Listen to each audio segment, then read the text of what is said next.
If there's one type of content it feels like we can't get away from anymore in the TCG sphere, it's crossover content. Whether you've sought these out, seen your favorite creator in one, or caught it in your recommended, each video has one common through line: discussions or gameplay of either multiple card games or players from different card games. The first type of crossover video I saw a few years ago was the classic X player tries to guess power level of Y cards, where someone from, say, the Magic community has to try and guess the power level or ban list placing of a Yu-Gi-Oh card. However, more recently, we've seen the rise of channels who compare and contrast different TCGs directly, channels who try and translate one TCG's cards into another TCG, and even crossover episodes where YouTube personalities from different games come over to try something new. And while we can all look at this and go, well, maybe they want to try something new, I think something else is going on. Now, before I get into it, I want to make a couple of things clear. One, I have no problem with any of this content. Everyone looks like they're having a good time, and there's a lot of funny moments, discussion, and analysis in them. Also, I'm a shell.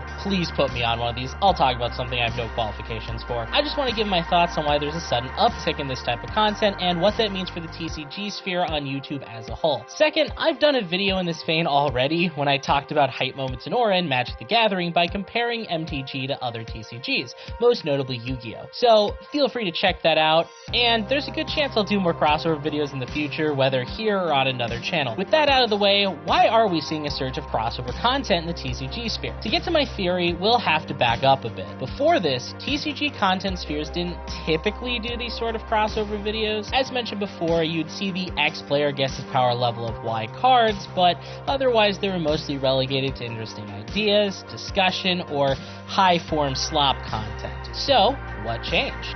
Well, the algorithm did. Some of you may recall that around September of last year, the YouTube algorithm had a noticeable change. While it affected a lot of creators, the TCG sphere got hit particularly hard by these changes. Channels that were regularly getting 80,000 views per video saw that number almost cut in half. And yes, I know, boo-hoo to the big YouTuber who built their career off playing a card game, but these creators do make the content that we love to watch, and bottom line, if it doesn't keep their rent paid, they'll stop doing it. They are a business. Not to mention, these changes affect anyone and everyone in the sphere, not just the big creators. So we're in a situation where the YouTube algorithm absolutely tanks TCG content, impressions just aren't what they used to be. How do we fix this? The algorithm isn't getting better, and who knows how long it'll take, if it'll get better at all. These creators needed to come up with a solution, and fast.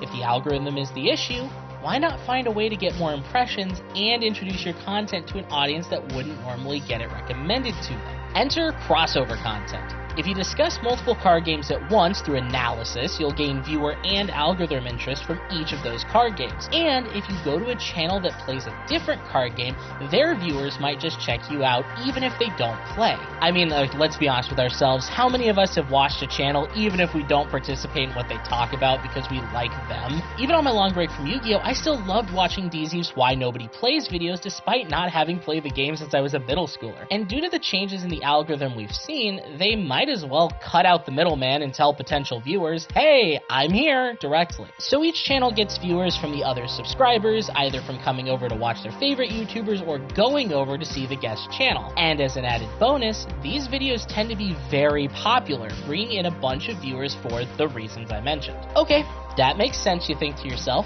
So why is this a bad thing? Well, the content itself is pretty much harmless. It's a sign of the overall health of the TCG sphere on YouTube. A sign that it's in terrible shape. Like I said before, a big creator's channel is their livelihood, and they're finding out quickly that these crossover videos are the new best way to fight back against the awful algorithm changes. If you're a channel that only dabbles in one card game with no comparison or analysis involving other TCGs, or doesn't play something different from time to time, the clock may be ticking for you until YouTube makes a change.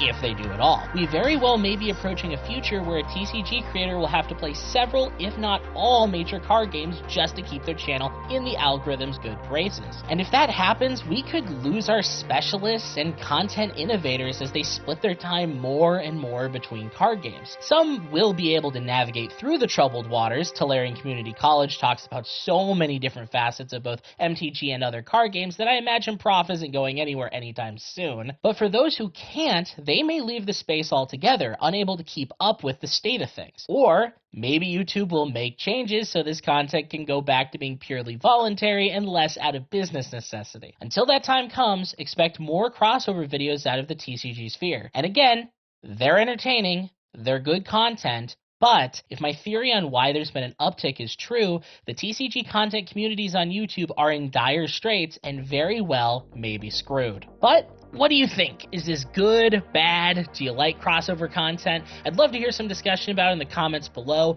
Until next time, thank you all so much for watching. Like and subscribe if you have not done so, and I hope you all have a great rest of your day.